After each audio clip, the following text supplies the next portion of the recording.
Low carb diets don't particularly go well for a lot of people with motivation to work out, guys. So I'm going to just explain a little bit. So we're all physiologically a little different. Some people can train fasted, and they can literally do a ketogenic diet, which is, you know, a diet where you don't eat any carbs.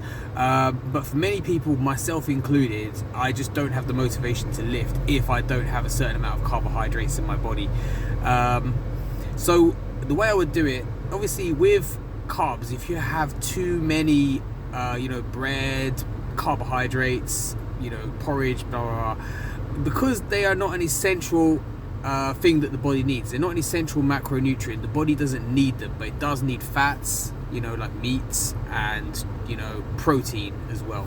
So meats, that kind of thing, it needs those to survive.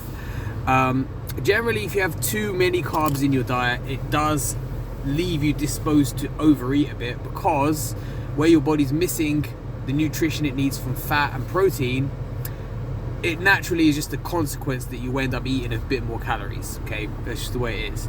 So what I suggest you guys do is time your carbs around the workout window, so before you train, and also maybe possibly after you train, to replenish your energy, because you have muscle glycogen, so carbs get stored as glycogen. So before working out, because carbs are the body's sort of preferred fuel source when it comes to hard demanding work like training and lifting, it's best to eat before you work out some carbs, and potentially afterwards, to kind of give your muscles a bit of a refill afterwards.